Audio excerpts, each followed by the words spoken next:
Vamos a hablar de anatomía del miembro superior. Vamos a tratar de hablar sobre todo de anatomía porque después vamos a hablar de trauma y de las patologías.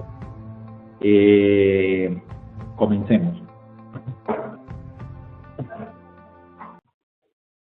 Entonces, el miembro superior se divide básicamente en varios segmentos. Está la cintura escapular, que es la zona que está formada por la clavícula, que se une con el esternón, luego la escápula y la escápula en la articulación del hombro o la glenumeral.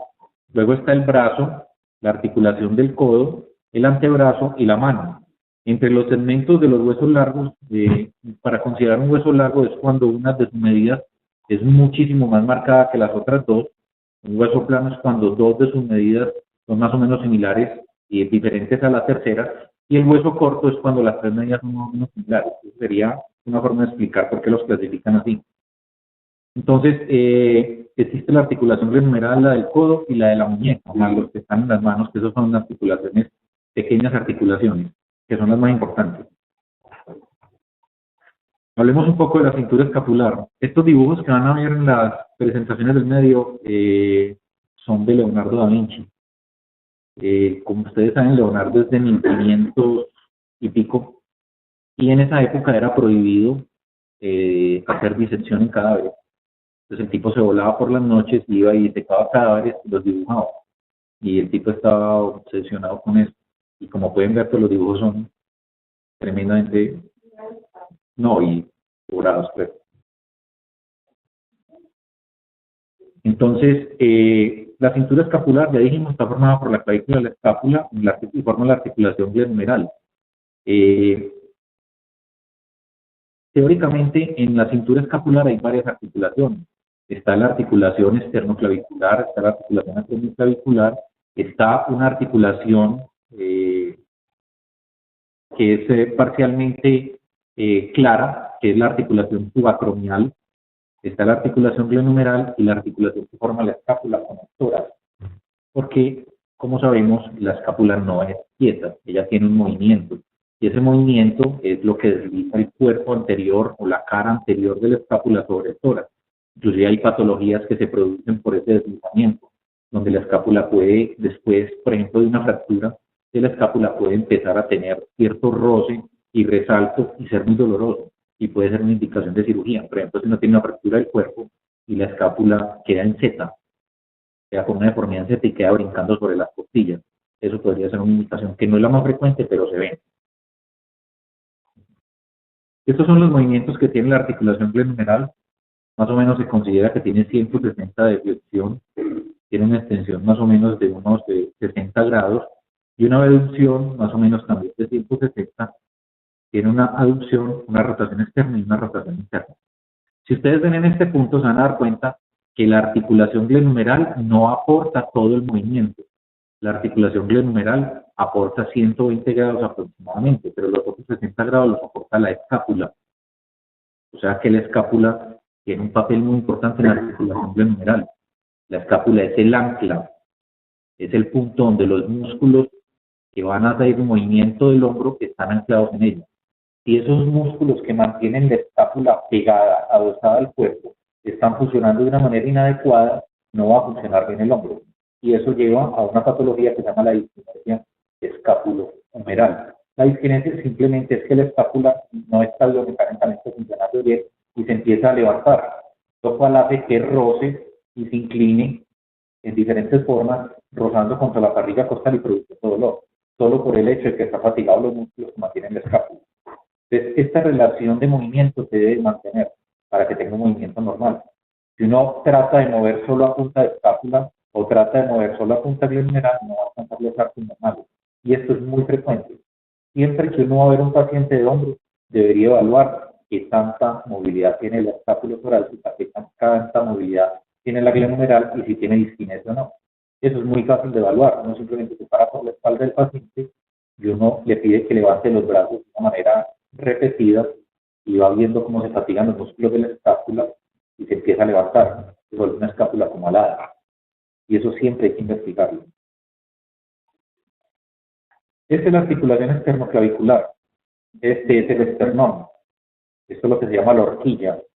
Esto se llama vulgarmente, la gente le llama manubrio external.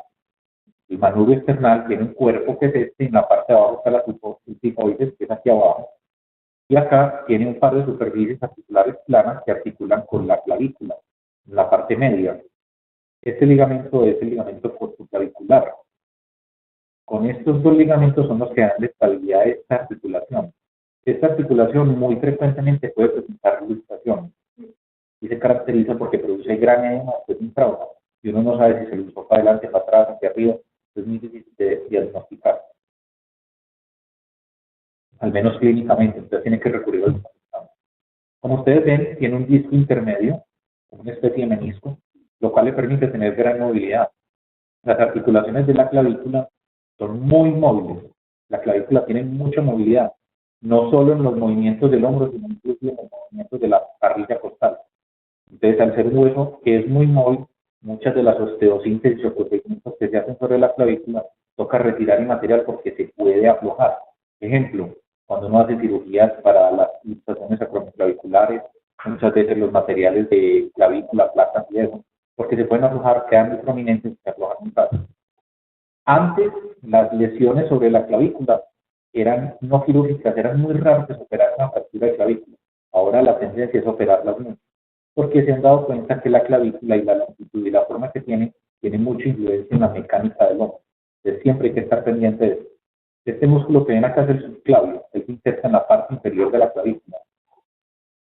Esta es la clavícula, es un hueso largo que tiene forma de S itálica, o sea, una S como alargada, que tiene una prominencia anterior y otra con densidad posterior.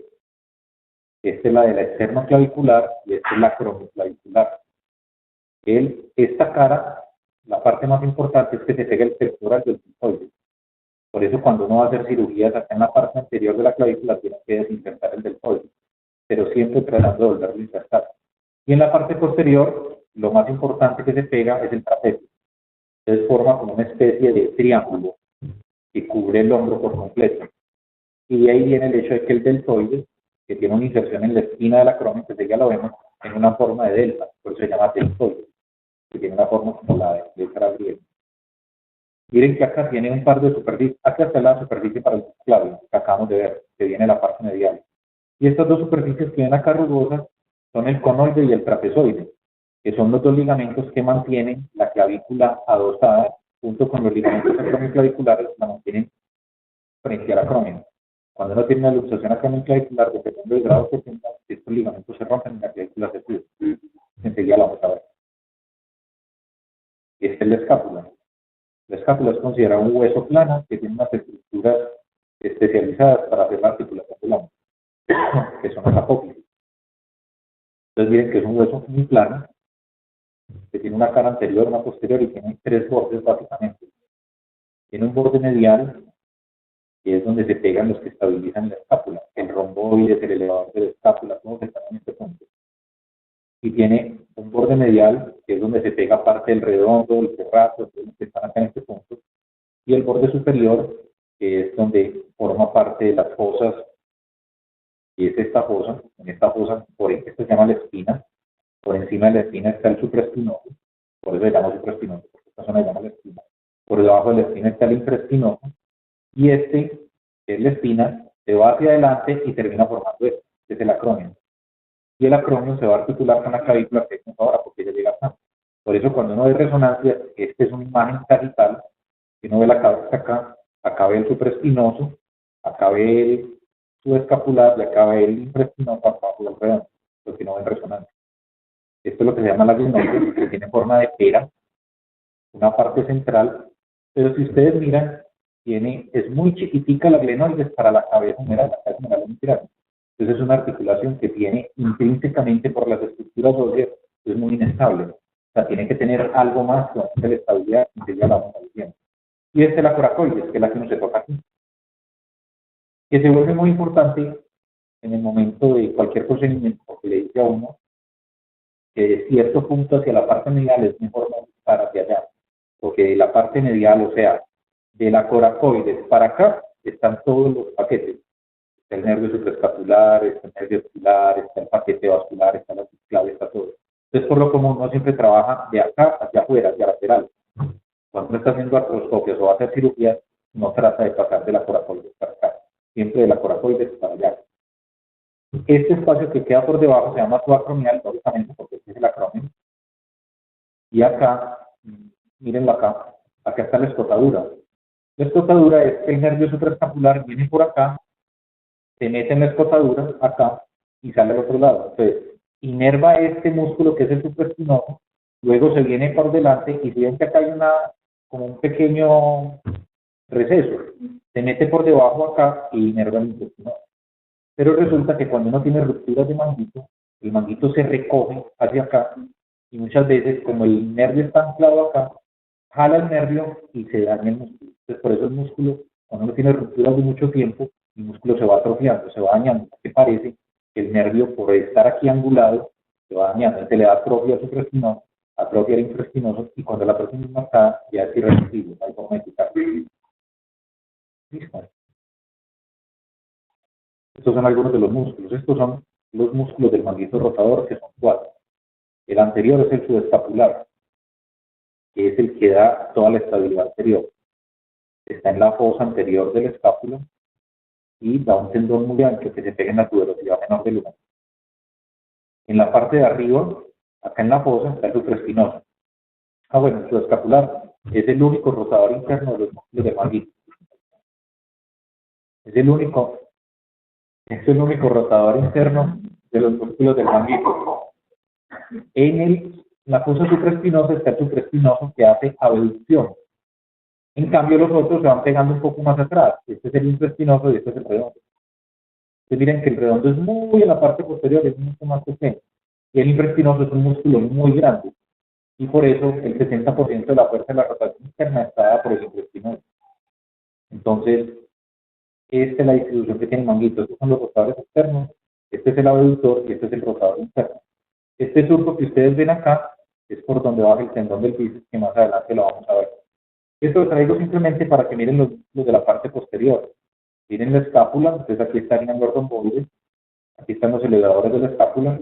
Este elevador de la escápula es uno de los puntos en gatillo que tienen casi todas las personas que uno toca, y es un punto muy doloroso que si uno lo toca profundamente, casi siempre tiene la tendencia a ser muy doloroso. Miren el deltoides, cómo se pega en la esquina de la escápula. Entonces se pega acá y se pega adelante en la clavícula, y claro, en el borde del acromio, entonces forma una D, porque él termina acá en el borde lateral del húmero. Y este es el dorsal ancho y el serrato está aquí pegado más abajo. Entonces este dorsal ancho sirve para la rotación interna, pero no forma parte del manguito. Lo que sí hacen con el dorsal ancho es que muchas veces cuando el subescapular se rompe y es inseparable, cogen este músculo, le hacen un túnel, lo pasan por delante y lo pegan acá. Y queda haciendo función de rotador interno. Eso se llama una transferencia muscular. Hay que entrenar a la persona para que le quede funcional, pero hay estudios donde funciona muy bien. Muy bien. Estos son los ligamentos del hombro. Entonces vamos a ir repasando cosas que ya hemos visto. Este es el conoide y el trapezoide. Miren la clavícula. Entonces, estos dos ligamentos están en el tercio distal de la clavícula. Cuando la clavícula tiene una luxación acromioclavicular y es de 3 para arriba, según la clasificación que después la vamos a ver, esta clavícula pierde la relación en el 100% con el acón y se asciende. Entonces, esta ruptura de estos dos ligamentos es completa. Y lo que uno trata de hacer es de que la clavícula baje, pero aquí tiene que haber una cicatriz, porque si no, cuando le quiten el material, pues va a volver a subir.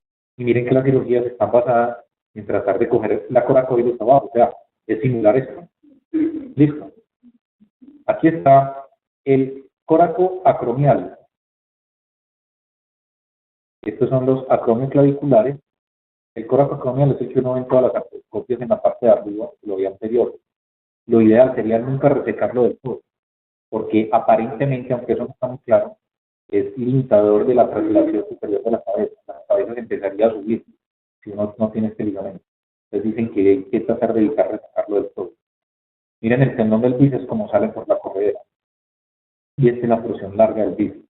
Porque la porción corta viene y se pega aquí. Enseguida la vamos a ver. Esta es la porción larga. Entonces, es supinador y flexor del brazo. y aquí está el tendón de tu escapular, y aquí está el resto del manguito que va hacia atrás. Mira acá el, el agujero que forma con el puentecito que forma la escápula, donde pasa por encima el nervio y por debajo, no, por debajo el nervio y por encima la arteria.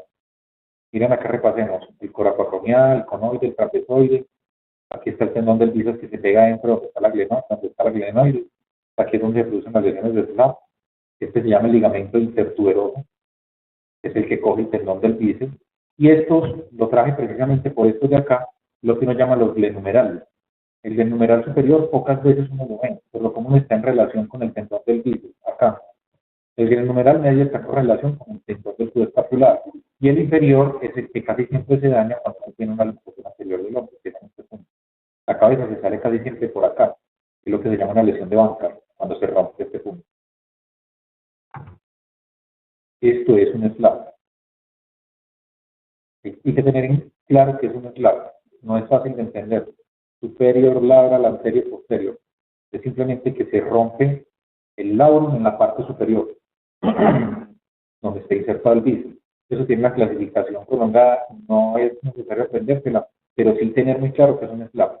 El slap más básico es el 1 y es degenerativo. Simplemente es que esto está peludo, para que lo entiendan en términos sencillos. Uno entra, y eso le damos a los viejitos, si uno entra y esto está como despegado, como peludo, uno simplemente lo desfría. De ahí en adelante está el 2. Entonces el 2A es que se soltó hacia adelante, el 2B que se soltó hacia atrás, y así se puede extender hasta todo el lado.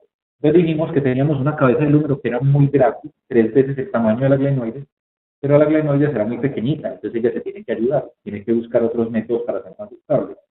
Entonces uno de los métodos es el labrum, que es esto que está ahí azul. Entonces el labrum es como un empaque de cartílago en forma triangular y aumenta el 33% de la expansión de la superficie articular del lumen, de la glenumeral. Y después están los estabilizadores estáticos, que son los glenumerales, mírenlos acá. Y después están los estabilizadores dinámicos, que son los músculos. Entonces está el manguito, el deltoides, todo. El deltoides, la función es tratar de mantener la cabeza frente a la glenoide.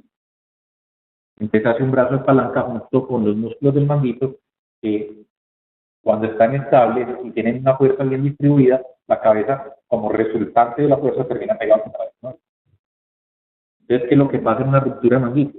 El resultante de la fuerza se pierde, porque el músculo está roto adelante, atrás o arriba. Entonces ya la fuerza no resulta frente a la glenoide, sino que puede o subirse, o irse adelante, o irse atrás. Claro, eso produce dolor. El paciente va a tener una sensación de inestabilidad, una sensación de dolor, porque la ruptura hace que el hombro ya mecánicamente no funcione bien. Esto lo traigo porque así se vería el tendón del bíceps, que se ve clarito. Acá, esta sería la glenoide. Este paciente, háganse de cuenta que está acostado. Entonces, esta es la glenoides, que vendría a ser esto mismo. Háganse de cuenta que colocan esto acostado. Este es el labrum anterior. Aquí estaría el labrum posterior acá atrás. Esta sería la inserción del bíceps. El bíceps puede tener una inserción o un poquito más adelante, o en toda la mitad, o inclusive un poquito más atrás. Hay variaciones anatómicas de acuerdo a la inserción del bíceps. Y acá, del bíceps para atrás, está el supraespinoso. O sea, esto es supraespinoso. En cambio, si ustedes miran acá, ustedes ven que aquí hay una zona tendinosa gruesa, y ese es el subescapular. Entonces, aquí estaría el supraespinoso acá para acá, y aquí está el subescapular. Este sería el glenumeral medio y esta es la cabeza. Entonces, mire que esto es como un triángulo. Y este triángulo es lo que se llama el intervalo de los rotadores. O sea, un lugar donde no están los rotadores, un lugar donde está libre, ¿no? Que es el que uno utiliza para hacer un abordaje, a la cambio. Entonces uno triangula, o sea, uno mete una aguja para saber en qué punto le va a quedar y más o menos trata de caer en este punto. Acá adelante estaría aquí, estaría la coracoide, más o menos aquí.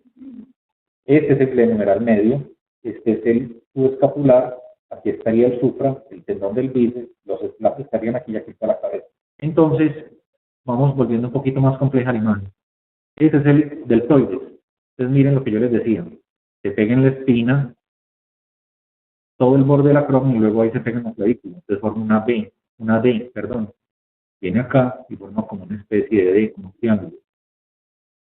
Cuando él se contrae, lo que hace es mantener la cabeza contra la glenoide. Miren el infra, miren el supra, miren el redondo.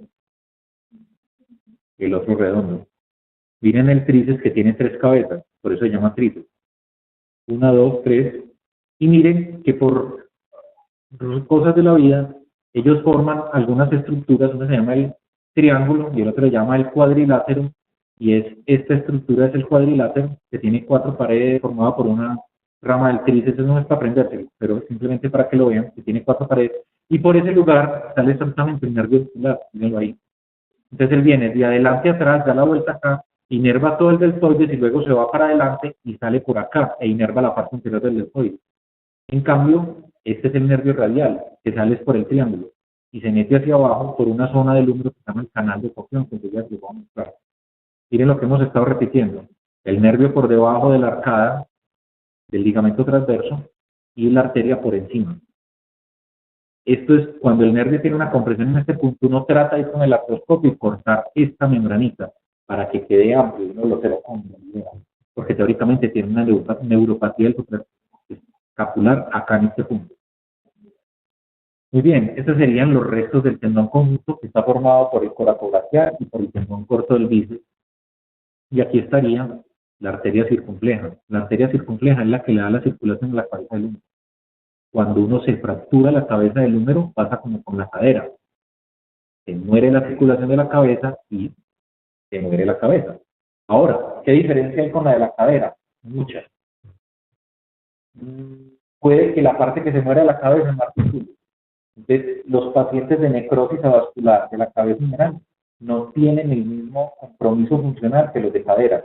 Los de cadera les va muy regular. A los de húmero hay unos que tienen la necrosis y un pedazo de la cabeza. Entonces, no todos los pacientes que hacen necrosis en la cabeza general les va mal. Pero es por esta razón. Por eso uno siempre, cuando tiene fractura del húmero, trata de mirar si la cortical medial, que es esta que está acá, tiene buena continuidad. Cuando se ha perdido mucho la continuidad de la cortical medial, el paciente tiene un criterio de mayor riesgo de necrosis, porque la circunfleja está rota ahí.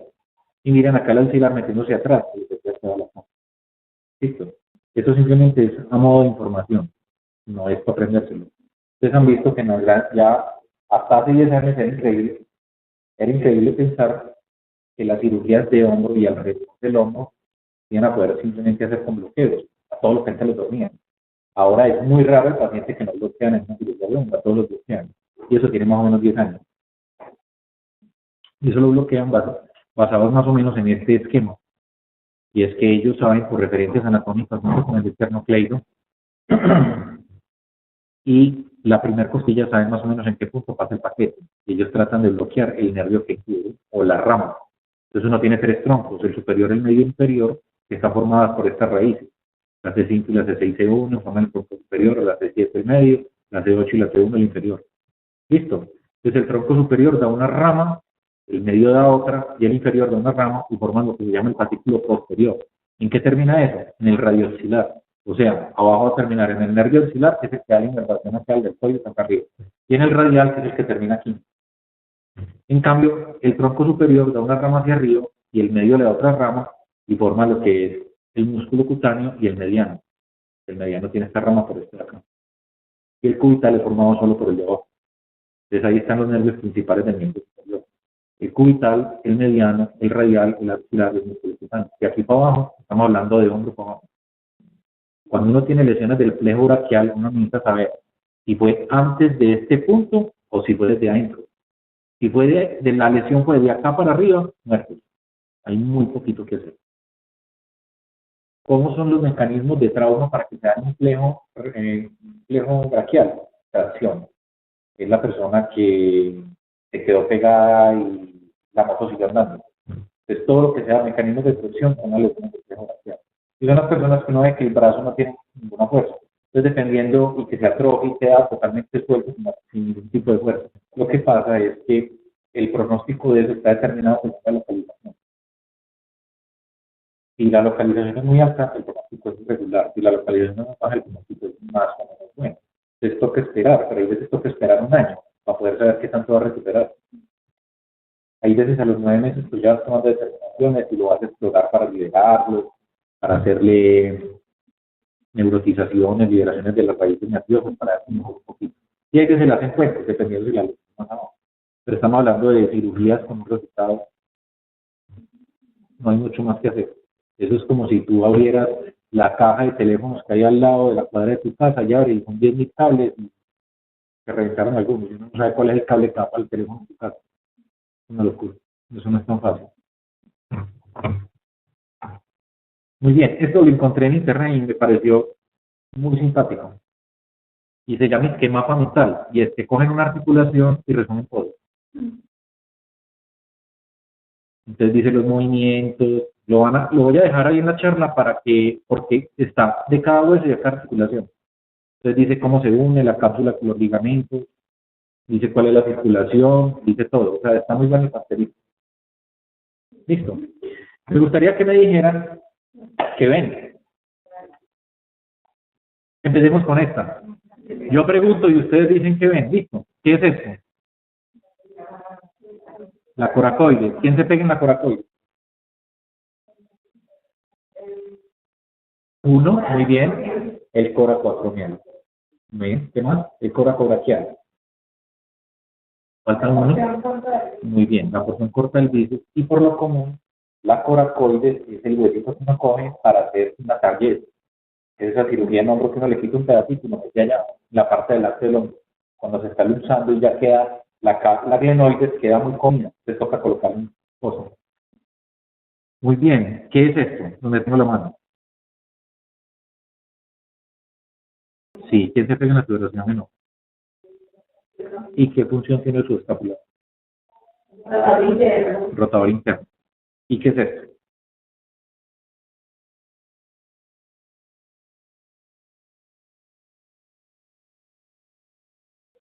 El espacio. ¿Y qué hay en el espacio subacromial?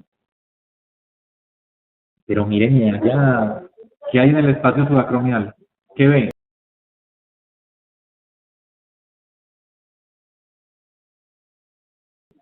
No, el oso acromial es aquí, Lili. Es aquí. Es aquí. Inclusive en esta toma no se vería. Eso sería una tendinitis calcificada. Esa es la famosa tendinitis calcificada.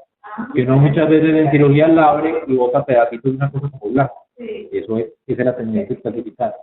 El tendón se va generando, pero por una calcificación y uno la ve en la radiografía. Cuando ella se empieza a reabsorber, duele mucho. Esta es la cronoclavicular, esta es la coracoide, esta es la glenoide, la cabeza humeral, pues no es mayor. La tendinitis calcificada, que es una trampita que sube la espátula. Muy bien, ¿qué ven en esta? ¿Cuál es el diagnóstico de esta? Una luxación acromioclavicular, posiblemente un 3 como mínimo, porque tiene una pérdida de rotación. Si ustedes miran las articulaciones acromioclaviculares, no todas son verticales, algunas son muy oblicuas. Entonces, en algunos pacientes es difícil saber si está luxado o no. Uno diría de pronto desapercibido, de una manera desapercibida, que esta clavícula es salpica. Y uno diría, ve, tiene una luxación acá. No, ese tipo de articulación que tiene. Entonces uno lo que puede hacer es tomar una radiografía y los dos brazos estar cargando algo pesado para que la tomen las dos al mismo tiempo y uno compara una con otra y se da cuenta y está luxado. Sí, ahí se da cuenta si se sube o no se sube. Que realmente no es que la clavícula se suba, sino que el hombro se desciende. Muy bien. ¿Y esto es qué?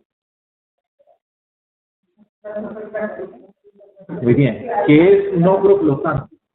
Si ustedes miran con detenimiento, este paciente tiene una fractura en el húmero, pero tiene una fractura en la escápula, tiene una lesión de la columna clavicular, o sea, es una lesión más compleja. No tiene que haber fractura de húmero para un flotante. Pero si hay unas estructuras que forman un anillo, el asunto es que no queda claro, uno no le queda claro en la cabeza que es un hombro flotante. Entonces, eso lo tenemos que aclarar. ¿Listo? Muy bien. Brazo, miren los dibujos. Por ahí me contaron que un fotodista conocido de la ciudad tiene tatuado un dibujo de estos de David. Muy bacano, me parecen espectaculares. Muy bien, el húmero. Entonces, el húmero es un hueso largo. Una de sus medidas es mucho más marcada que la otra. Tiene una superficie articular recubierta por un cartílago en la parte redondeada proximal. Si ustedes miran, es muy bien definido el lugar donde se acaba el cartílago. Ese lugar donde se acaba se llama cuello anatómico. En cambio, el cuello quirúrgico es la parte inferior donde terminan las dos tuberosidades. Entonces uno tiene un cuello quirúrgico acá un cuello anatómico acá, tuberosidad menor, tuberosidad mayor y la superficie articular. Y eso forma 4 partes, que enseguida las vamos a ver más adelante, que es la diáfisis, la tuberosidad menor, la tuberosidad mayor y la superficie articular.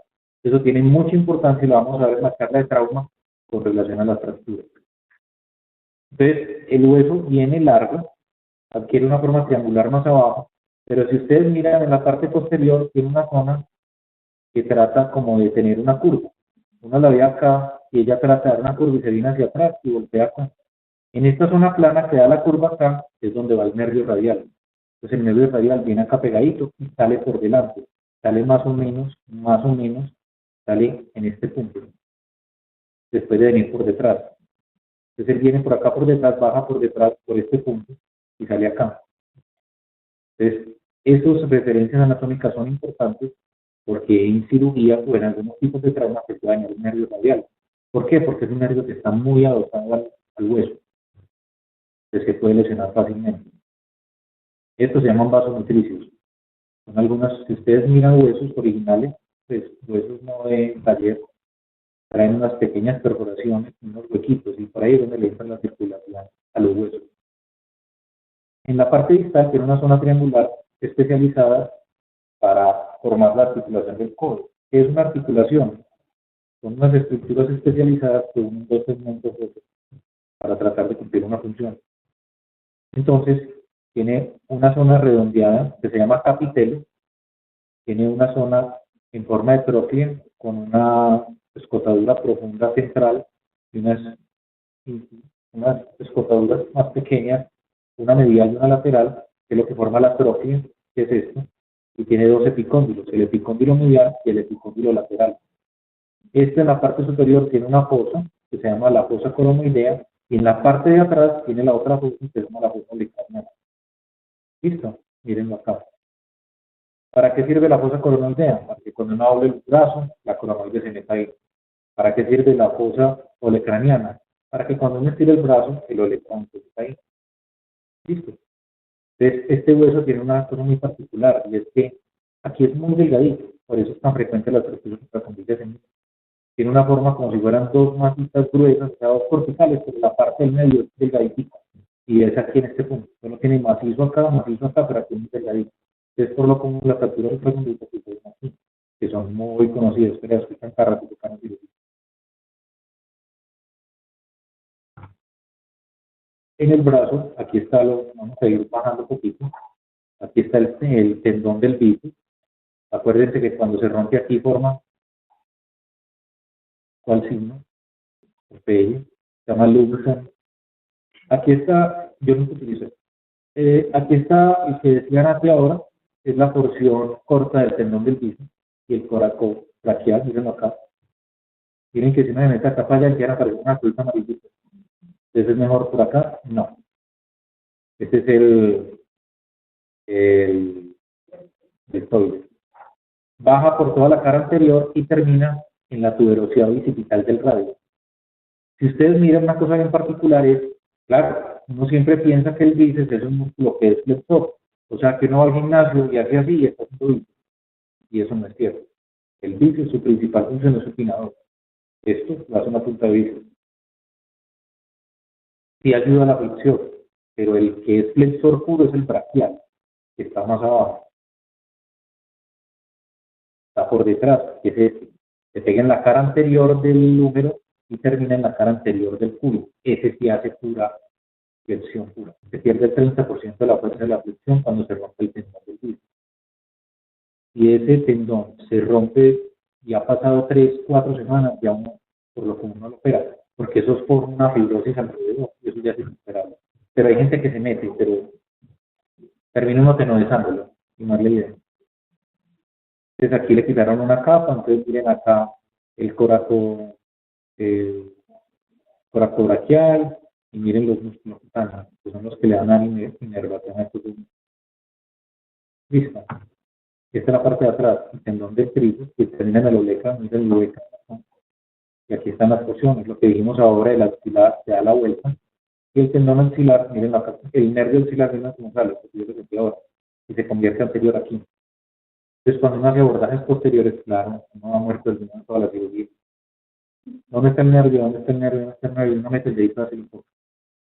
Pero a mí me gusta más ese abordaje. Y pienso que sigue siendo el estándar de oro hacer abordajes posteriores cuando la lesión es del tercio medio para abajo del húmero. Cuando es del tercio medio, yo lo hago posterior, pero cuando es del tercio hacia arriba, del tercio medio hacia arriba, hay gente que hace abordajes laterales y ahora hay en variedades. Entonces ya hacen delantero es que hacen una placa debilitada, y hacen múltiples alternativas. Si ustedes miren que por aquí pasa el nervio cubital, que pasa aquí donde uno se pega en la suela, que todos nos hemos pegado y una sensación de cortación horrible. El radial, en cambio, sale por acá, sale anterior, como en este punto. Entonces, cuando uno hace abordajes posteriores, tiene que tener cuidado con el cubital, que está en estrecha relación con el olecta.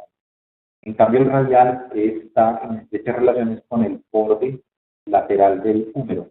Entonces, cuando hacen, por ejemplo, clavos que los bloquean, o cuando hacen, yo todo lo que les digo de cirugías, porque es lo que más les interesa a ustedes, o cuando hacen fijadores externos en el húmero, es preferible abrir, y cuando uno va a colocar el char en el húmero, mirar, que no tenga la seguridad, que no la va a pegar a algo. En el húmero no es como en la tela que uno mete y está tranquilo porque sabe que no la va a pegar a algo, no hay necesidad de que uno tenga la seguridad, abrir un poquito más, así la incisión de 2 centímetros cuando la mente luchando.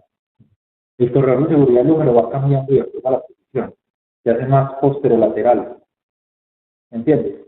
De acuerdo a si es proximal o no, pero es mucho más posterolateral, no es lateral puro. Uno podría hacerlo lateral en ciertas partes acá, pero luego se hace posterior. No, los fijadores de números se utilizan y funcionan relativamente bien. Tienen algunas indicaciones, sobre todo cuando uno tiene un poco agarre en la parte proximal. Lo que pasa es que son muy incómodos. Son incómodos para el paciente, para la movilidad, para acostar, para la vida diaria. Pero siempre quedan con tendencia a ser laterales. Inclusive se pueden colocar ilízaros, se pueden colocar con chana, o inclusive en la parte distal podrías colocar olivados. Será un poquito de miedo porque todo el paquete está desviado. O sea, esta parte de acá está todo el paquete, les da mucho miedo. La parte lateral está el radial y acá está el cubital. Entonces, meter pines que sean transpunteantes de lado a lado da mucho miedo porque puede producir una lesión. Una cosa que me hiciste acordar es del borde lateral del acromion, entre 5 y 7 centímetros está el lateral. Uno no debería meterse hacia abajo. Y cuando uno hace abordajes laterales del hombro, debería no especial, de colocar un puntito en el deltoides abajo para que el deltoides no se siga abriendo, porque de pronto más abajo se encuentra con el axilar y lo daña. Entonces se le atrofiaría todo el deltoides anterior. Porque el axilar va inervando el deltoides de la hacia adelante, deltoides posterior, medio, anterior. Entonces eso deberían de tenerlo en cuenta cuando uno se abordaje básico. Entonces, por ejemplo, la artroscopia que uno le mete muy bajita, pues especial. Doctor, una pregunta. Claro. Síndrome de hombro caído, ¿cuándo se presenta? Porque algunos pacientes después posquirúrgicos quedan con el hombro pues inhabilitado, básicamente por afección a corredores de seguridad, ¿o qué? Si uno tiene una lesión neurológica que comprometa la parte muscular, que mantiene la cabeza del húmero frente a la glenoides, la cabeza del húmero se puede descender, entonces ya queda no funcional. Pero eso sería una lesión como más neurológica. Realmente no hay como un síndrome establecido de hombro caído. Es como una subluxación o una luxación del hombro que se produce cuando hay lesiones neurológicas, que no queda funcional el hombro. Ya lo otro sería si uno tiene una capsulitis adhesiva y es que el hombro esté totalmente pegado, adosado, que la cápsula se vuelve gruesa y pierde la movilidad completa del hombro, que sería la otra enfermedad que produce mucha rigidez en el hombro. Básicamente pienso que esos dos podrían asociarse con lo que estás pensando de hombro caído. Es que hay un artículo, yo lo busco y si quieres te lo muestro, donde muestran la relación de los abordajes en la artroscopia de hombro con las estructuras neurovasculares. Uno pasa muy cerquita, súper cerquita. Y yo no sé si te acuerdas en las charlas de artroscopia de hombro que hablaban de un portal que se llama el portal de las 5. Yo nunca lo hago, yo no sé si Nati lo ha visto. El portal de la 5, no, el portal de la 5 pasa certifica al nervio, pues pucha, pasa milímetros por aquí.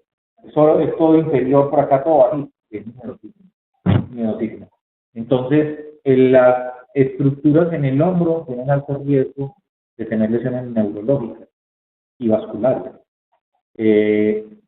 Como principio, siempre que uno va a hacer una cirugía, si tú vas y revisas los libros de abordajes quirúrgicos como principio, uno siempre se mete en lo que se llama el plano intermuscular, o sea, donde los dos músculos se dividen y son de nervio diferente, para uno no lesionar el paquete.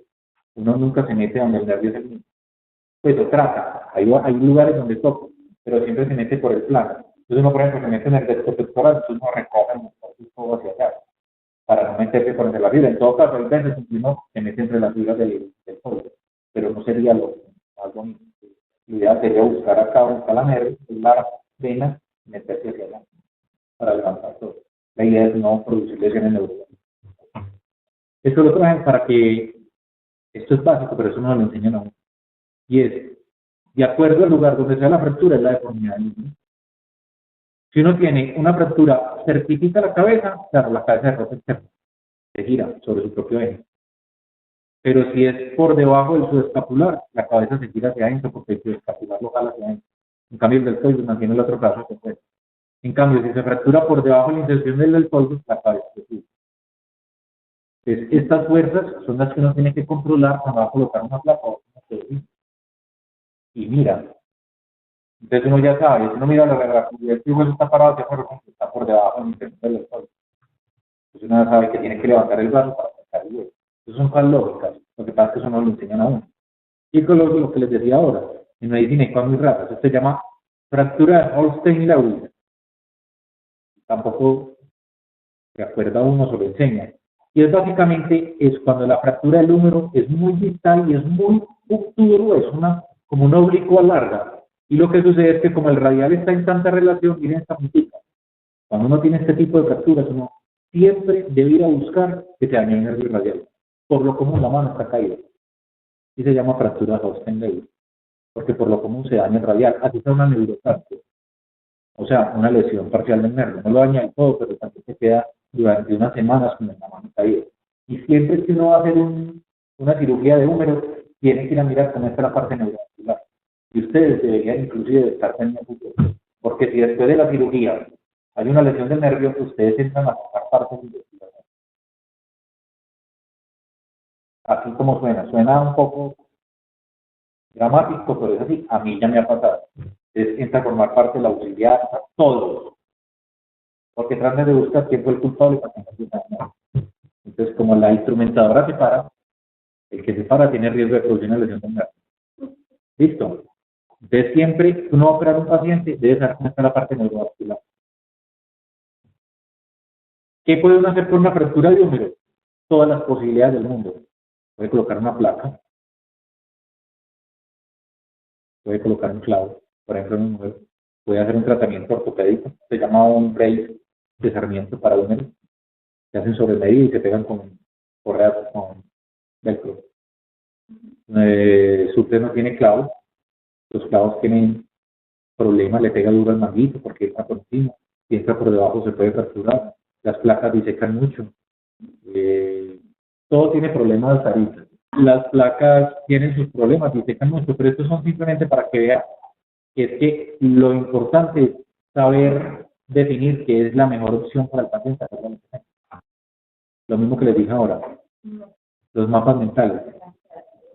No es creativo, lo encontré. El húmero, entonces, tiene un cuerpo, tiene una cara anteromedial, una anterolateral, la tuberosidad deltoidea, sale toda la anatomía.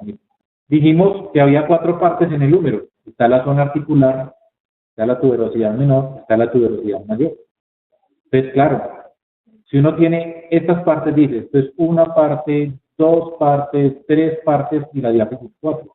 Esta fractura se llama una fractura de 4 partes. Entre más partes tenga uno, más riesgo tiene de haberse dañado la circulación. Entonces, más posibilidades tiene que se necrote la cabeza. Entre menos partes, menos posibilidades. De las fracturas de húmero pueden ser de 2 partes o de 4 partes. ¿Qué es esto? Una fractura patológica. Entonces, si ustedes ven, miren que aquí la cortical está gruesa, en cambio aquí miren cómo está delgadita, delgadita, delgadita. Y si ustedes miren, se ve como moteado, como que se le ven las carabéculas. Entonces, claro, es una metástasis o un tumor óseo que invadió más del 50% del espesor y se fracturó por ahí. De pronto hizo así, ¡pah! El brazo se dobló. Eso se llama una fractura patológica.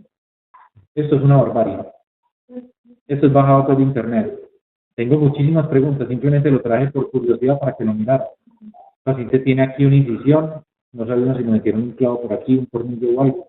La gente tiene esta incisión que estéticamente es miedosa, no sabe uno cómo quedó el deltoide, no sabe uno si lo desinsertó todo desde arriba, parece que lo hubiera desinsertado el acrónimo desde arriba y hubiera liberado todo esto hacia afuera.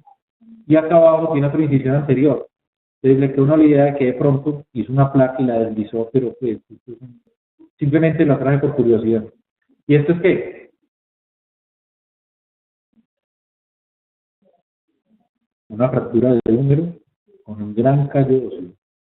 Este gran callo óseo simplemente es para mostrarles que uno no necesita obligatoriamente tener el hueso frente al otro. Uno puede tener un hueso que esté cabalgado y formar un callo como este. Acuérdense que hay algunas situaciones en las cuales uno forma más callo de lo habitual. Por ejemplo, tener trauma encefalocraniano con una fractura pega más rápido, porque se produce una liberación de una sustancia en el TEC que produce mayor producción de calcio. Por ejemplo, si este paciente queda más o menos bien alineado, no le hace nada, se deja así. Sí. Si vos miras bien, tiene un fragmento acá, y esto es muy oblicuo. Entonces la estabilidad de esta fractura es muy poca. Vos tratás de colocar esto acá al frente y es como parar dos agujas. Se va a derrumbar nuevamente. Entonces lo que uno trata de hacer es alinearlo. Simplemente tratar de que quede derecho en los dos ejes, en el eje lateral y en el eje antero-posterior. Si uno le queda bien, eso es suficiente. El húmero tiene una ventaja, que es lo que le iba a decir a Sara, y es que uno no camina en las manos. Entonces no importa si el brazo queda cortito. No importa, nadie se da cuenta que tienes un brazo más cortito. Por ejemplo, uno no se da cuenta si le faltan 3 centímetros en un brazo y en el otro no. Eso es muy difícil de ver. En cambio, en una pierna así, porque no queda cogida. Entonces acá, el húmero como tal es un hueso que tolera mucha deformidad. Que pueden a uno quedar angulaciones de 20 grados tranquilamente y uno está completamente tranquilo. Es muy tolerante, es muy diferente a un hueso como el de la extremidad inferior, que tiene que estar muy bien alineado porque no les va a dar todo. A este no. Por eso lo traje, para que miraran que uno puede tener callos inmensos y no puede tener una correlación marcada. Podemos estar hablando, para ese callo, podemos estar hablando de 8 semanas, 2 meses. Eso es multifactorial. Eso es multifactorial. Si uno es muy joven y es un adolescente, pega rapidísimo. Si uno es un niño, pega en la mitad del tiempo de un adulto. Si el periodo es muy grueso, pega rapidísimo. O sea, eso es multifactorial, hay muchas cosas. Lo que se sabe en términos generales, lo que se sabe es que eso tiene varios pilares. Entonces hay un señor que se llama Jan que determinó que la estrella de la consolidación, el uso creativo, hizo la estrella de la consolidación, entonces determinó que había varias puntas de la estrella que era lo que determinaba. Hay varias cosas que son básicas. Una es estabilidad. El hueso debe tener cierto grado de estabilidad. Esa estabilidad usted la puede lograr de diferentes maneras, con un yeso, con hígado, con un clavo, con una placa, con un sistema. 2, tiene que haber biología. A esa fractura le tiene que llegar sangre. Si no le llega sangre, no le llegan células que se transformen en callo óseo. Entonces tiene que dar buena circulación. ¿Por qué pegan menos las fracturas abiertas? Por eso. Porque si uno tiene una fractura abierta, le está quitando la circulación a este tipo de hueso. Entonces, por eso la fractura abierta más frecuentemente le da infección y no unión. Y 3, es que normalmente debe haber un tiempo prudente y una movilización del estómago para que eso pegue. Entonces, si uno lo hace demasiado temprano, no va a pegar, y si uno tiene un micromovimiento que se salga de cierto margen, tampoco va a pegar. Entonces, tiene que haber un tiempo relacionado con el movimiento para que pegue. Pero ese paciente, por ejemplo, puede tener tranquilamente 8 semanas.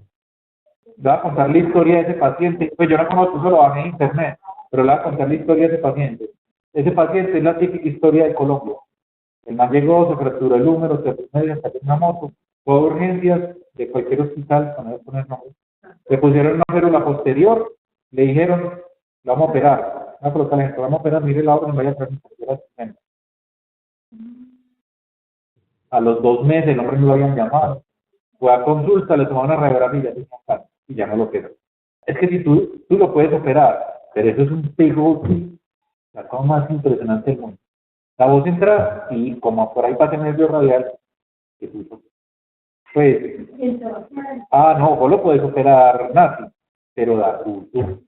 El útero es un hueso que tolera mucha deformidad.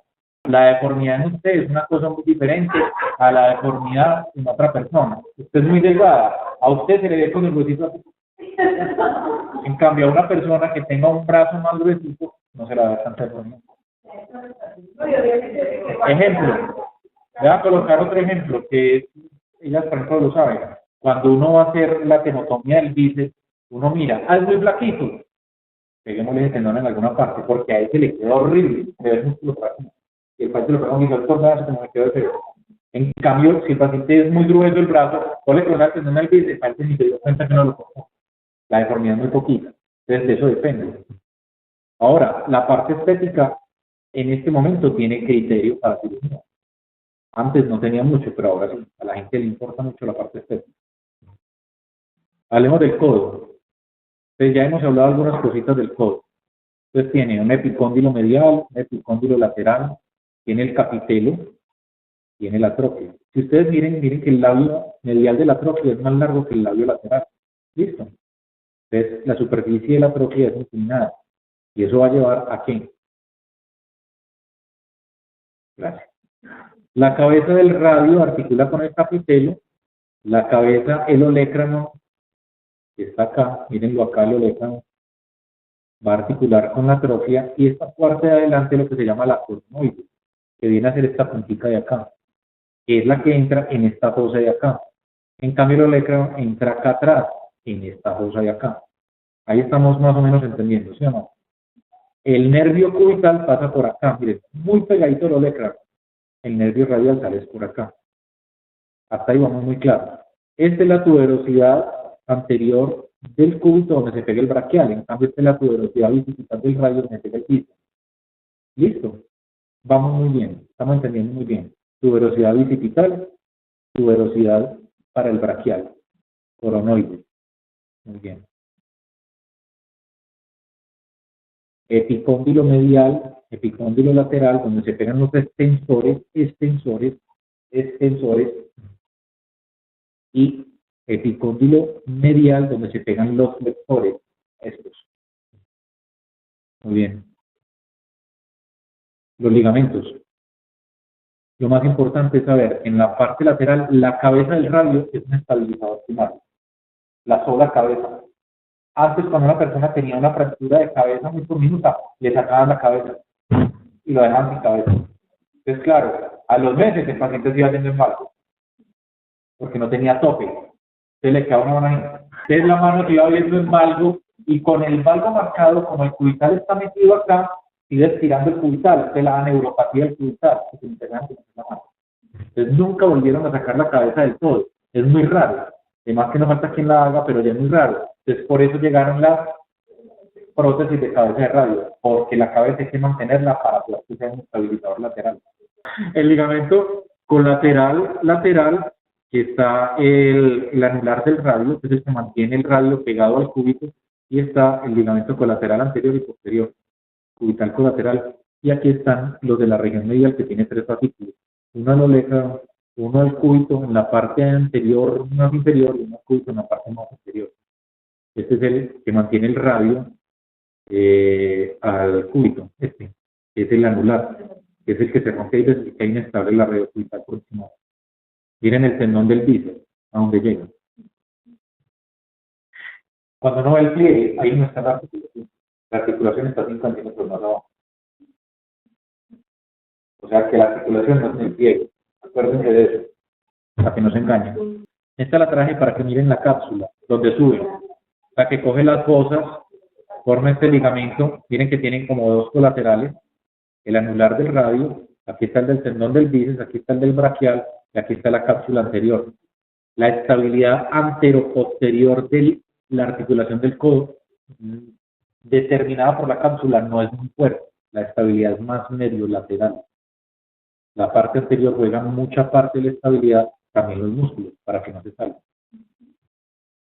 Entonces dijimos que la tróclea tenía una inclinación. El antebrazo tiene más o menos entre 5 a 15 grados hacia afuera.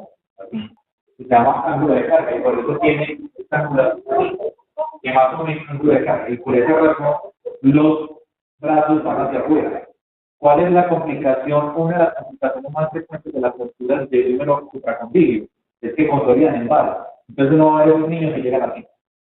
Parece que el niño está así. Entonces toca muchas veces es una cirugía donde uno fractura el húmero y lo deja. El húmero también tiene una inclinación de 30 grados hacia adelante, o sea, el capitelo mira 30 grados hacia adelante y tiene una rotación de 3 a 8 grados, más o menos. Entonces, eso que uno piensa que el brazo se mueve así derechito, no. El eje de rotación ese que le muestran a uno el eje de rotación que le dicen a uno, colóquelo en toda la cabeza del capitelo. Muchas veces no es tan fácil y lo otro es, como esto tiene este eje de rotación y como tiene estos 30 y estos 15 grados y uno mueve el brazo, él se alcanza a mover unos 3 o 4 milímetros. O sea que el eje de rotación cambia en el movimiento de rotación. Por eso muchas veces cuando uno va a colocar el OptiRoom y lo mueve, el brazo parece que se fuera a luxar. O sea, se abre y se cierra. ¿Se han visto? ¿No les ha tocado ver? Entonces en el OptiRoom puede suceder eso. Esto simplemente lo traigo porque esto es principio de semiología de coquito. Y es, cuando uno tiene el brazo extendido, el epicóndilo lateral, el epicóndilo medial del olecranon están en una sola línea. En cambio, cuando uno tiene el brazo a 90, el epicóndilo lateral, el epicóndilo medial del olecranon forman un triángulo de los mismos lados. O sea, uno aquí tiene un triángulo y aquí tiene una línea. ¿Para qué sirve esa pendejada? Si uno tiene un brazo muy hinchado, porque se cayó y se aporrió, uno toca el codo. Si tiene triángulo y línea, uno piensa que está fracturado por encima. En cambio, si el triángulo se pierde, uno piensa que está luxado el codo. ¿Listo? Para eso sirve ese símbolo. Para uno saber si está luxado o está fracturado. Creo que se llama signo de Nela, ¿no? O prueba de Nela. Como la sonda. Muy bien, les traje este mapita mental del codo.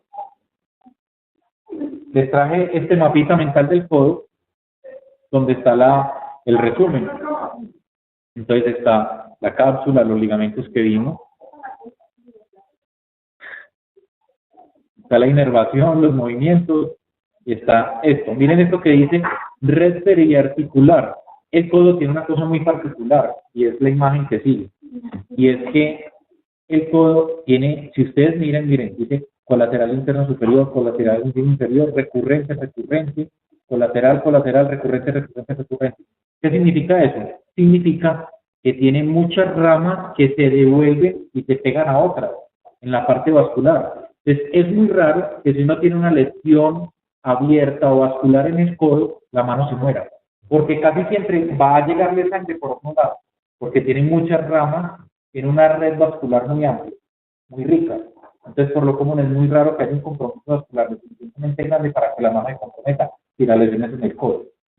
O sea, las interrelaciones vasculares son muy variables y son muy amplias.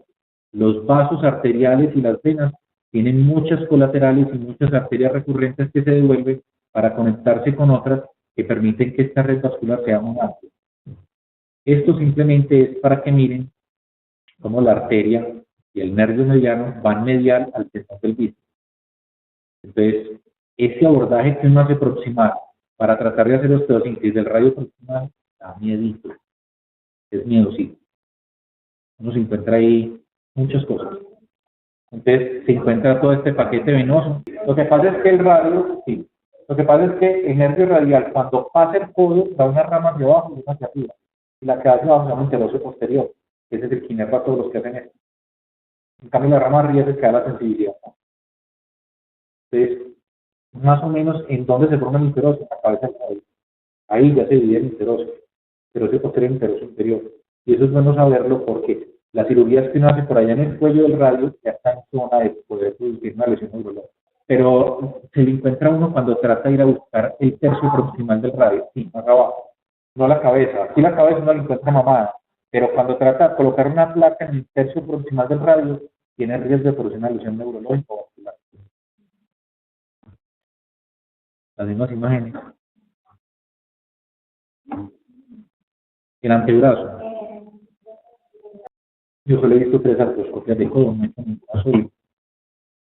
Uno hace un portal medial, tiene como referencia el nervio cubital y, si no me falla, son 2 centímetros hacia arriba y uno medial, por acá por debajo. Sí, entonces se mete por debajo y se va pegado al hueso, pegadito al hueso. Y ahí gira el lente, se mete como a la cápsula y cae al superior. Y luego lo triangula con una aguja acá, en la parte lateral de la cabeza del radio. Pero siempre mete la cámara como por acá. Eso es lo que me acuerdo, pero no he hecho ninguna. Te mentiría explicándote preciso, pero tengo una gran curiosidad y así es los puntos de referencia para hacer artroscopias de codo. Inclusive, te voy a decir una cosa, tú primero le inyectas agua, o le inyectas solución. No es como en el hombro que uno no inyecta solución, pero por ejemplo el doctor Álvaro Vanegas le inyecta solución al hombro antes de entrar, entonces no.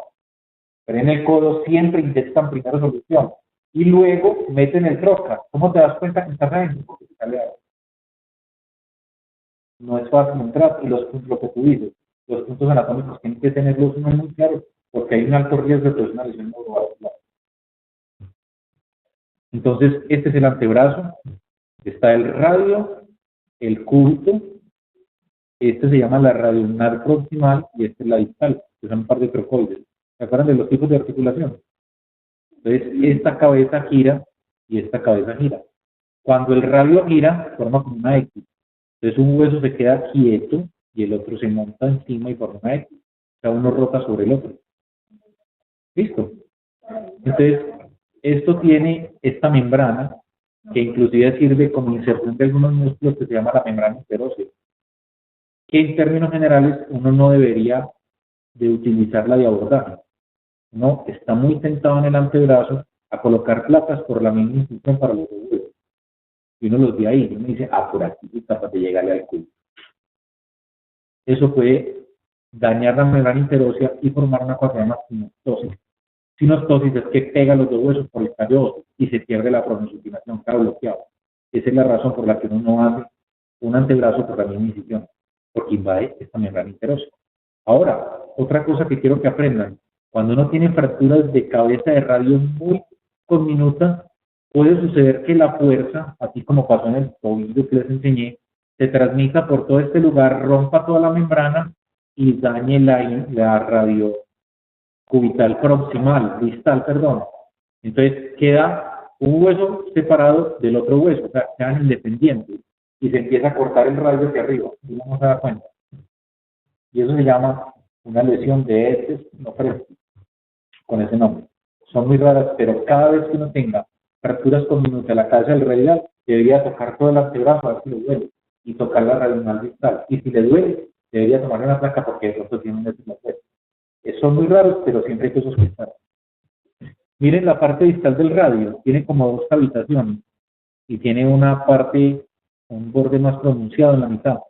Una es para el escafoides, que es la superficie articular del escafoides, y la otra es la del semilunar.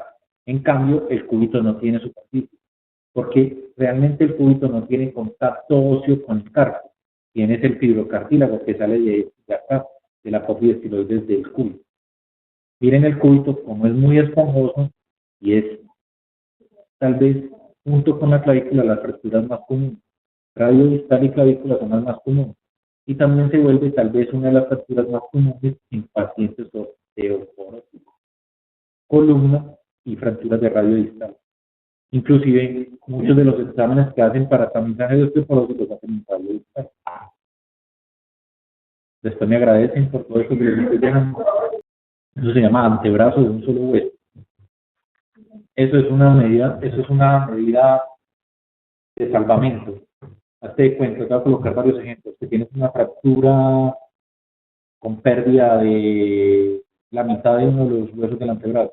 Entonces tratas de dejar un solo antebrazo, un solo hueso. Se pierde mucha movilidad y todo, pero queda algo funcional.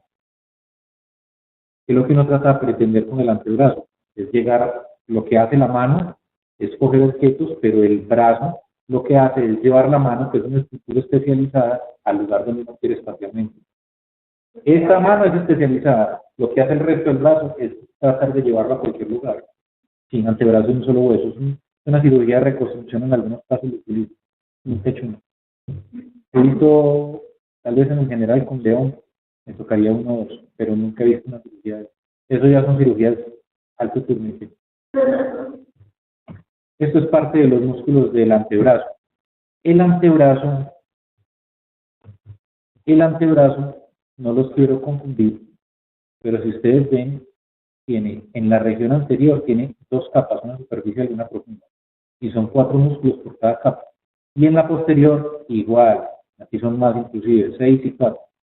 Entonces, la idea no es que repasemos todos los músculos, pero sí que sepan que es una zona muy musculosa. Los huesos están rodeados por gran cantidad de músculos. ¿A qué viene el comentario? Muy sencillo. Cuando uno se fractura uno de los huesos del antebrazo, así no estén desplazados, estén completamente bien alineados, son quirúrgicos. Las inserciones musculares del antebrazo son múltiples. Entonces, la posibilidad que a los 8 días que el paciente venga esté así es muy grande. Es mejor operarlo porque eso se desplaza. Tiene muchas inserciones musculares y a los 15 días va a estar así. Inclusive, porque hay veces uno ve fracturas incompletas y las completas, porque se puede ir ambulando con los días. Las fuerzas musculares son muy marcadas en el antebrazo y se puede manejar así. Estoy hablando de adultos. Los niños son una historia aparte. Los niños pegan muy rápido y toleran deformidades en el antebrazo. Mientras uno los deje bien alineados, pueden quedar así.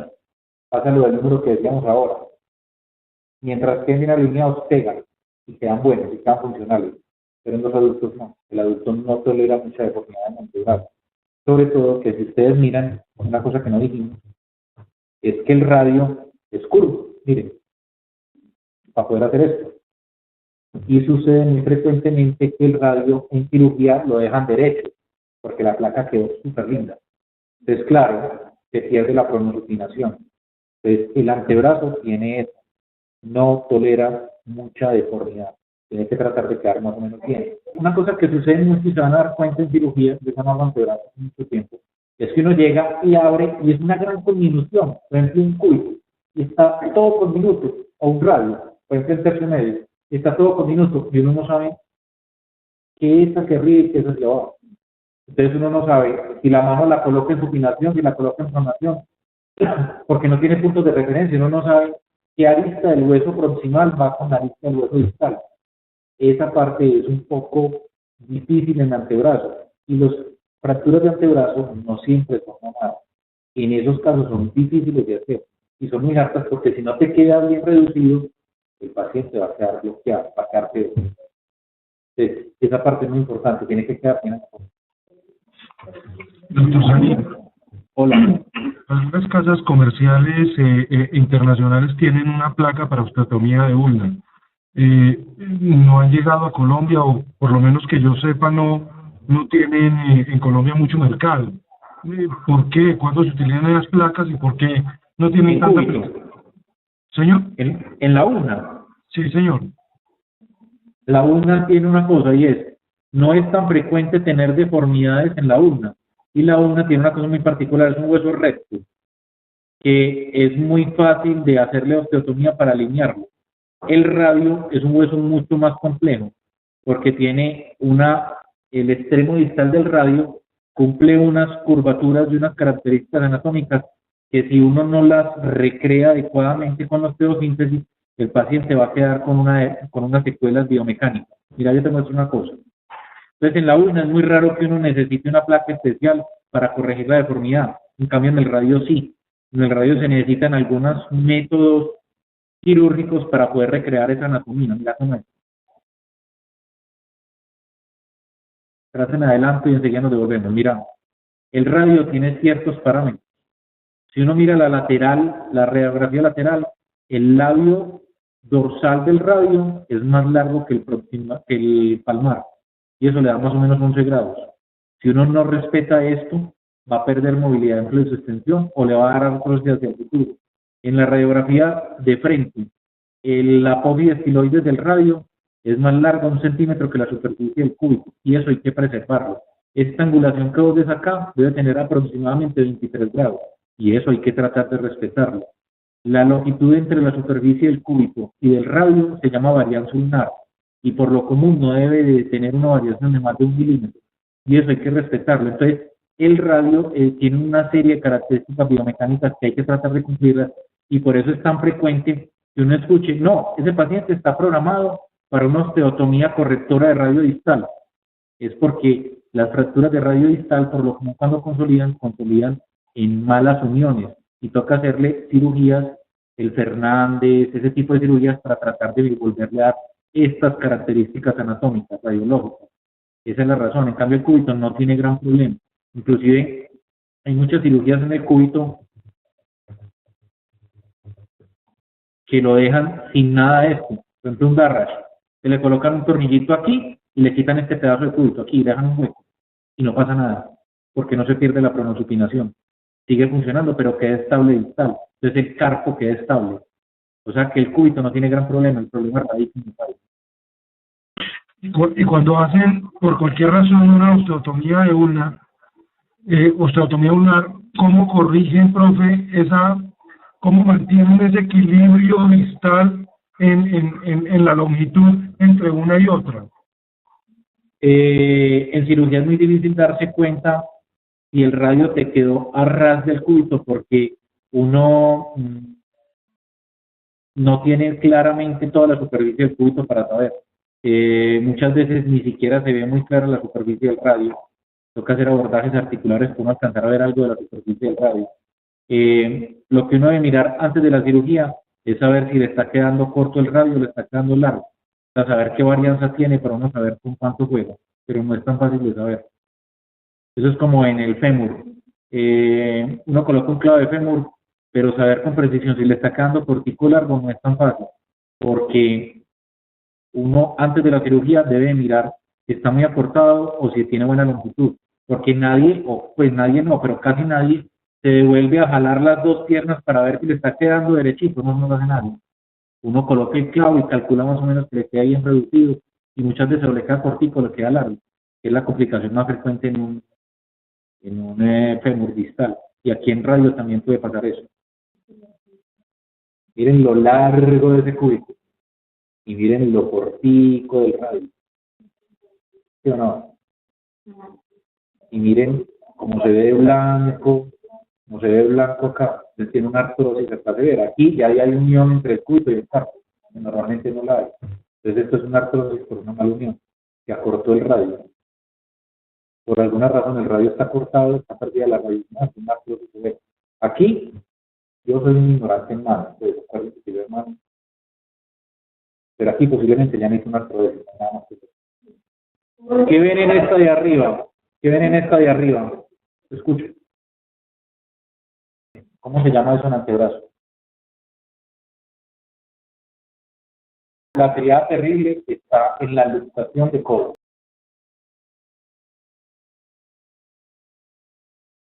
¿Qué es un galeazzi y qué es un Monteggi? Galeazzi es cuando se fractura el radio y se luxa la radionuclear distal. Y Monteggi es al revés, cuando se fractura el cúbito y se luxa el radio, es Monteggi.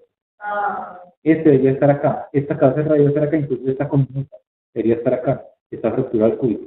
¿Qué es lo primero que uno debe hacer? Reducir el cúbito para que entre el radio, si no, no reduce. Y acá igual, reducir el radio para que entre igual. Este no es un galeazzi, este es lo mismo de acá, pero fue la que encontré. ¿Qué es este?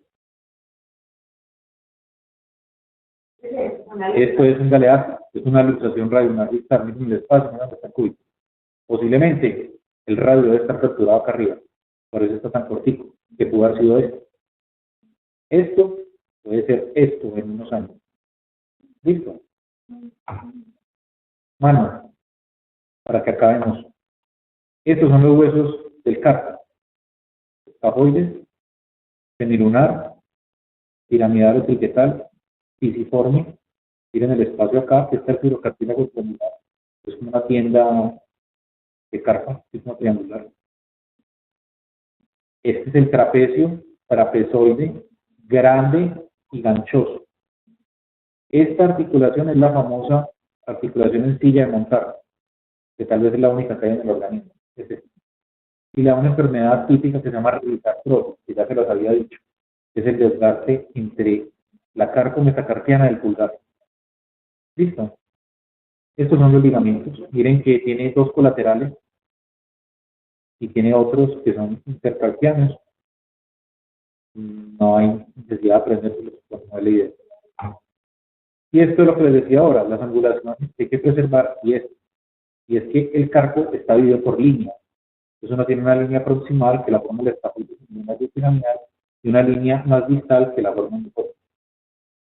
Entonces eso forma estas líneas, que se llaman líneas de gigula, que siempre forman un arco. Y esos arcos de gigula, y esos arcos deben ser paralelos un arco con el otro arco. Y ese arco no es tan paralelo, sino que tiene un escalón, no haría pensar que aquí hay una luxación o una luxación. Esto lo traigo es porque muy frecuentemente ustedes han escuchado una tenosinovitis de Kerbein. Y es, si ustedes miran el radio por el dorso, miran que tiene aquí como una cresta. Entonces, claro, aquí, por aquí van unos tendones, por aquí van otros, y lo que va a formar lo que se llama los corredores tendinosos en el dorso del radio. Entonces, cuando uno va a hacer un abordaje dorsal del radio, se tiene que meter entre uno de estos corredores. ¿Listo? Entonces, miren, este es el de la tenosinovitis de Kerbein. Que venga a hacer esto. En cambio, cuando hacen osteosíntesis de radio, se meten entre estos dos, el del flexor común y el extensor largo del pulgar aquí.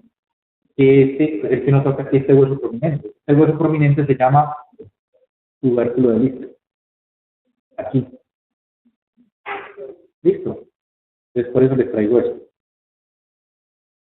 Que tienen que saber por qué razón uno hace su abordaje y por qué eso está empaquetado todo.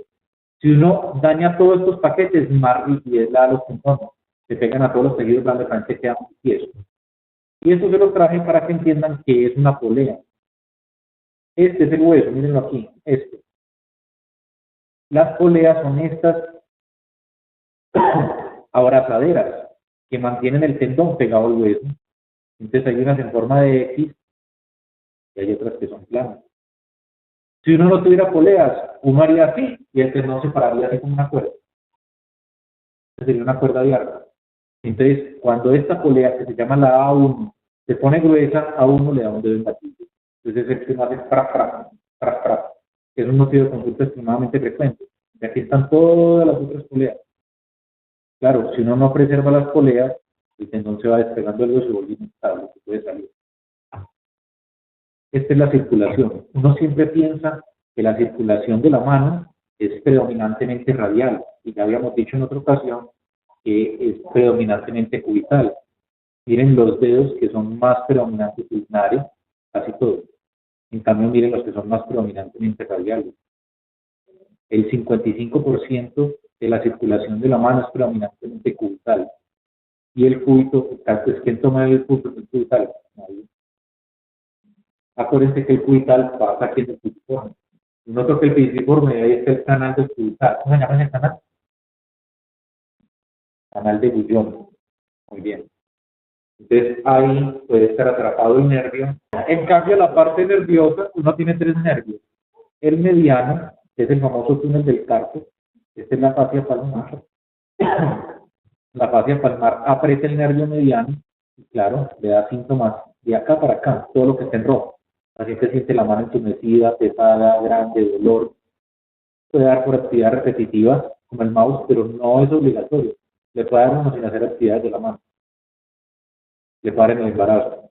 Todas las situaciones que disminuyan este espacio, le puede dar un síndrome de túnel del carpo. El embarazo, la leucemia, un tumor, todo lo que disminuye el espacio. Mucho deporte, un apoyo marcado a la mano en ese lugar por cualquier razón. Entonces los síntomas van en esta zona, que es la del mediano. Y esta zona es la del cubital. Estos serían los ejercicios que uno debe hacer para manejar un síndrome del túnel del carpo. Y esta es la típica fotito que les hacen en la universidad para mostrarles cómo es la sensibilidad del miembro superior. Este es el axilar, que ya vimos cuál era, todo hasta la parte del brazo. Estos son los torálgicos, de lo que llaman la sensibilidad del movimiento proximal. Y aquí están todos los otros: cubital, mediano, radial. Esta es la zona más específica del radial. Aquí está el cutáneo del antebrazo, el cutáneo del brazo, que son mucho menos frecuentes que se lesionen. Y ya para acabar, díganme lo que ven. ¿Qué ven en esta? Que es esta misma. ¿Cuál es el escafoide? Este es el semilunar, tiene forma de lunita. Entonces tiene una luxofractura del carpo. Mira, el semilunar está por fuera del radio. Debería estar mirando hacia el arte. Listo. Y aquí también, miren. Se llama una luxación tras perisemilunar. Entonces, se fractura, por lo como mira acá, miren acá, se fractura el escafoide, se rompe el ligamento y se luxa. Miren la fractura del escafoide aquí. Mira el semilunar por fuera. El grande debería estar articulando con su. Miren eso cómo termina. Un caos. ¿Qué vas a decir? Tenemos unos pines muy buenos en su plan ahí. Una cantidad de unos pedos inicial, porque esto, aunque no lo crean, es una de las pocas urgencias que hay en ortopedia. Una luxación por estado perisemilunar, que va a esperar ya, porque después no entra ni cualquier, queda luxado. Entonces, esto es que llevar la cirugía rápidamente reduce el descargo. Si lo reducen a tiempo y queda en buena posición, muy bien. Ah, no, pierde la movilidad, le da artrosis, una cosa. Y esto yo los traje para que miren que es un tiempo. Esto lo traje para que miren lo que es un tiempo. Tiempo, con K. El tiempo es la necrosis del semilunar. Miren cómo se va volviendo plano hasta que desaparece. Y grande, colapsa el semilunar, ponga la ruta. Es una necrosis avascular del semilunar. Causa, no se sabe bien. Parece que le digamos a la gente que hace pesa, ese tipo de cosas. El paciente consulta porque lo ve en la muñeca. Depende del estadio. Eso tiene varios estadios. Si uno lo coge temprano, quitándole las cargas, todo eso puede mejorar. Pero si lo coge tardío, es tu artrosis. Y ahora les traigo el esqueleto del señor